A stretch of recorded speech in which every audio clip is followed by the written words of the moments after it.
फातिमा की रानी माँ, प्रभु यीशु की माँ, आसरा तू ही है माँ।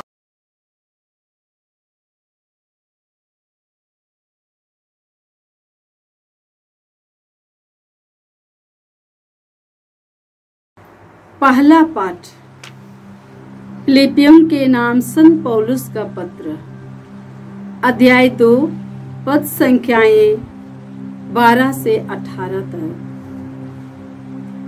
प्रिय भाइयों, आप लोग सदा मेरी बात मानते रहें। अब मैं आप लोगों से दूर हूँ, इसलिए जिस समय मैं आपके साथ था उससे कम नहीं बल्कि और भी अधिक उत्साह से आप लोग डरते कांपते हुए अपनी मुक्ति के कार्य में लगे रहिए। ईश्वर ही अपना प्रेमपूर्ण उद्देश्य पूरा करने के लिए आप लोगों में सदिच्छा भी उत्पन्न करता और उसके अनुसार कार्य करने का बल भी प्रदान करता है।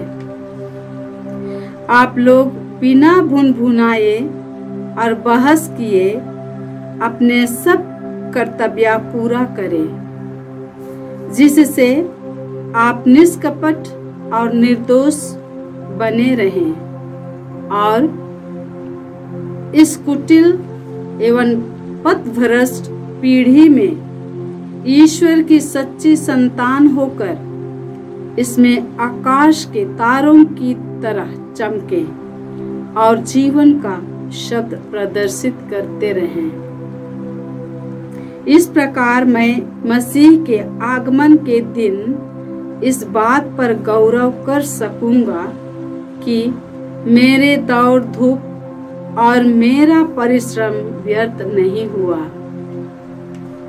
यदि मुझे आपके विश्वास रूपी यज्ञ और धर्म सेवा में अपना रक्त भी बहाना पड़ेगा तो मैं आनंदित होऊंगा और आप सबों के साथ आनंद मनाऊंगा। आप भी इसी कारण आनंदित हो और मेरे साथ आनंद मनाएं। प्रभु की वाणी। ईश्वर को धन्यवाद। भजन अनुवाक्य। प्रभु मेरी ज्योति और मेरी मुक्ति है। प्रभु मेरी ज्योति और मेरी मुक्ति है। प्रभु मेरी ज्योति और मेरी मुक्ति है, तो मैं किससे डरूं? प्रभु मेरे जीवन की रक्षा करता है, तो मैं किससे भयभीत हूँ? अनुवाक्य। प्रभु मेरी ज्योति और मेरी मुक्ति है। प्रभु मेरी ज्योति और मेरी मुक्ति है। मैं प्रभु से यही प्रार्थना करता रहा कि मैं जीवन भर प्रभु के घर में निवास करूंगा और प्रभु की मधुर छात्र छाया में रहकर उसके मंदिर में मनन करूं। अनुवाक्य। प्रभु मेरी ज्योति और मेरी मुक्ति है। प्रभु मेरी ज्योति और मेरी मुक्ति है। मुझे विश्वास है कि मैं इस जीवन में प्रभु की भलाई को देख पाऊंगा। प्रभु पर भरोसा रखो, दृढ़ रहो और प्रभु पर भरोसा रखो। अनुवाक्य। प्रभु मेरी ज्योति और मेरी मुक्ति है। प्रभु मेरी ज्योति और मेरी मुक्ति है। जय घोष। हालेलुया। यदि मसीह के नाम के कारण आप लोगों का अपमान किया जाए तो अपने को धन्य समझिए, क्योंकि ईश्वर का महिमामय आत्मा आप पर छाया रहता है। हालेलुया। प्रभु आप लोगों के साथ हो और आपकी आत्मा के संत लूकस के अनुसार प्रभु यीशु ख्रिस्त का पवित्र सुसमाचार। हे प्रभु तेरी महिमा हो।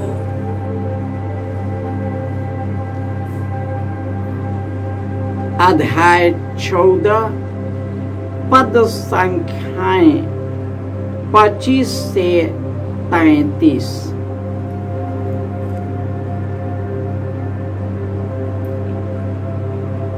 यीशु के साथ साथ एक विशाल जनसमूह चल रहा था।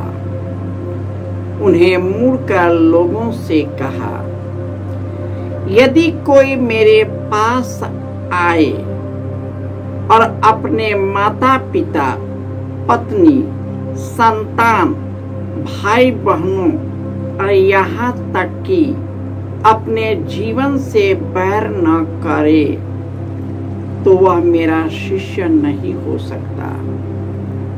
जो अपना क्रूस उठाकर मेरा अनुसरण नहीं करता, वह मेरा शिष्य नहीं हो सकता। तुम में ऐसा कौन है जो मीनार बनवाना चाहे और पहले बैठकर खर्च का हिसाब न लगाए और यह न देखे कि क्या उसे पूरा करने की पूंजी मेरे पास है? कहीं ऐसा न हो कि नींव डालने के बाद वह पूरा न कर सके और देखने वाले यह कहकर उसकी हंसी उड़ाने लगे, इस मनुष्य ने निर्माण कार्य प्रारंभ तो किया, किंतु यह उसे पूरा नहीं कर सका। अथवा कौन राजा ऐसा होगा जो दूसरे राजा से युद्ध करने जाता हो और पहले बैठकर यह विचार न करे कि जो 20,000 की फौज के साथ मुझ पर चढ़ा आ रहा है, क्या मैं 10,000 की फौज से उसका सामना कर सकता?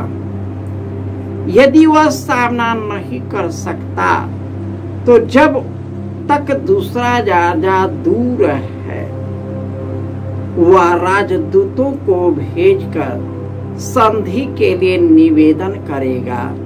इसी तरह तुम में से जो अपना सब कुछ नहीं त्याग देता, वह मेरा शिष्य नहीं हो सकता।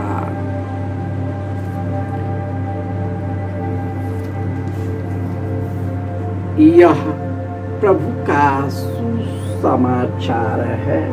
हे क्रिस्त तेरी स्तुति हो।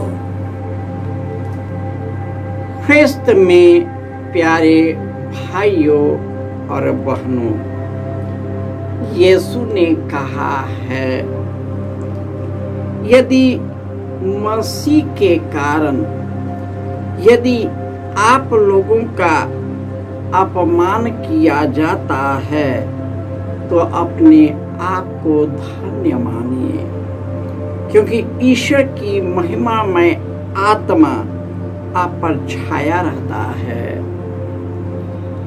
और जो यीशु कहते, जो मेरे नाम के कारण अत्याचार सहता है, खुशी मनाओ और आनंद मनाओ, क्योंकि स्वर्ग का राज्य तुम्हारे लिए है।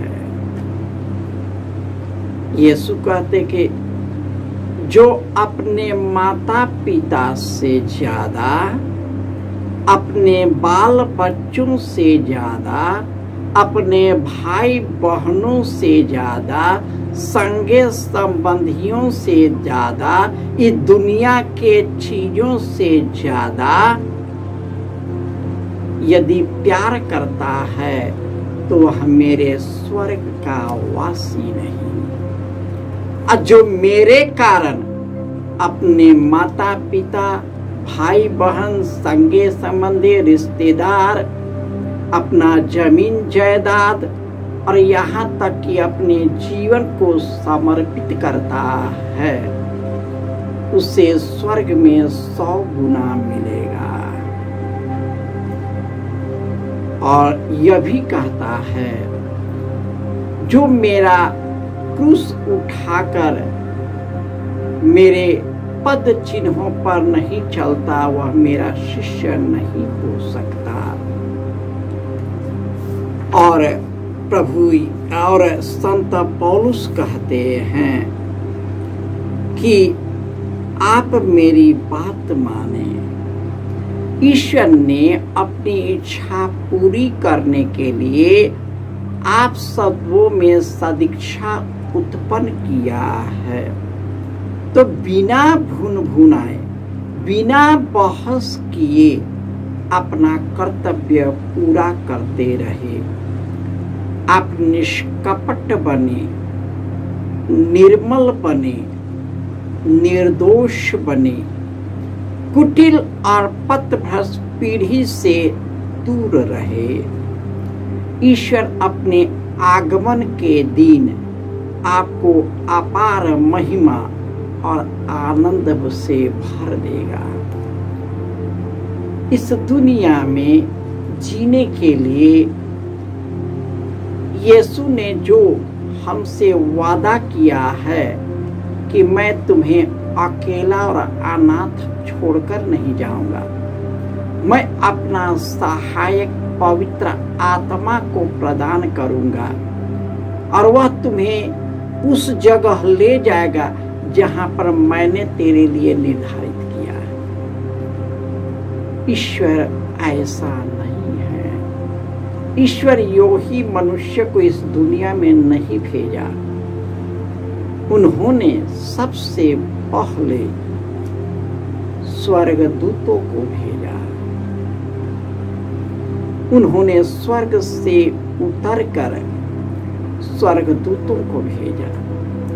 हम और आप में से चुन करके नबियों को भेजा, संतों को भेजा और अंत में उन्होंने अपने पुत्र यीशु के द्वारा बोला है। उन्होंने सब कार्य उसमें समर्पित किया क्योंकि यीशु अपने पिता की इच्छा पर चलकर उनकी इच्छा पूरी की।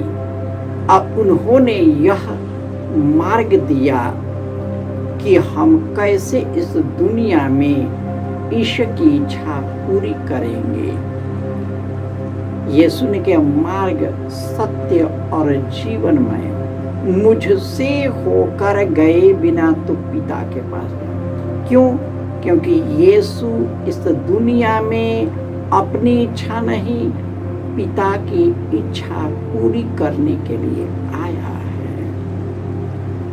इस प्रकार यीशु इस दुनिया के दुख दर्द को, मानसिक पीड़ा को, हमारे पापों को, हमारे कुकर्मों को, हमारे छल कपट को, हमारे सब प्रकार के स्वार्थ और लालच को अपने ऊपर ले लिया। अपना रक्त बहाकर अपने रक्त से हमें शुद्ध किया और हमें मुक्ति प्रदान किया है। यीशु ही हमारी मुक्ति है। वही हमें मुक्ति के मार्ग पर ले चलता है क्योंकि उसके बिना कोई भी मुक्ति पा नहीं सकता है। जो विश्वास करता है कि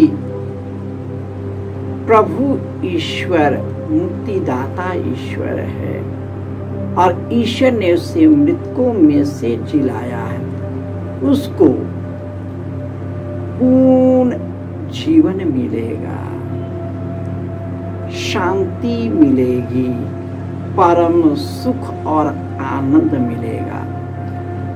हम अपने कर्तव्य को निभाते हुए ईश्वरीय महिमा से भर जाए, अपने घर परिवार से उठकर सार्वभौमिक परिवार को अपना बना ले ताकि सभी लोग हमारा अपना बने। जय यीशु।